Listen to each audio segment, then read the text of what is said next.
The fall of Ramadi to Islamic State, that primarily happened from May 15th through the 17th, should be viewed as the most recent tactical evolution on a continually dynamic battlefront.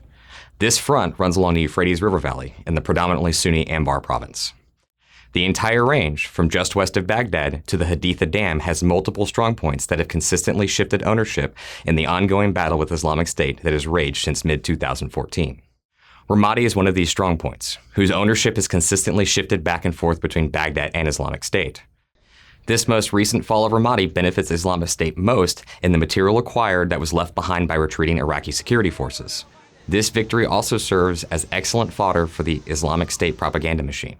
Baghdad, however, has immediately responded by marshaling forces at Habanea military base to the east of Ramadi to include a reported 3,000-strong element of Shiite militias, and seems to be setting up a very near-term counteroffensive. Stepping back and looking at the entire war being waged in Iraq, it becomes clear that Baghdad is engaged with Islamic State heavily on two fronts in its two major river valleys.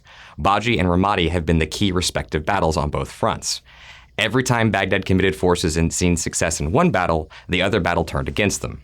Baghdad has a capacity problem, since it does not have enough quality troops to take and hold territory on both fronts, especially in areas that are predominantly Sunni, where they are trying to increasingly project power. To solve this capacity problem, Baghdad is left with a list of bad options to generate more manpower. These include the Kurdish Peshmerga, Sunni tribal elements, Iraqi security forces being trained by the US-led coalition, and/or the Shia militias. All of the options pose serious potential risks or face major constraints. As of now, the short-term answer has been to leverage portions of the Shia militias. The biggest concern in using Shia militias in Sunni areas is, of course, the backlash this could incur, since it might further exercise the sectarian divisions that fuel large portions of this conflict already. This is the real significance of Ramadi's most recent fall. It is forcing the hand of Baghdad to use large numbers of Shia militias in predominantly Sunni areas. This is not a guarantee for sectarian backlash, but it does create the ever-increasing space for it. Overall, the war in Iraq is shaping up currently to be a war of attrition, as all sides are pouring resources into two fronts that are grinding back and forth. In fact, the Ramadi success is likely a result of massive Islamic State resources being shifted from Syria.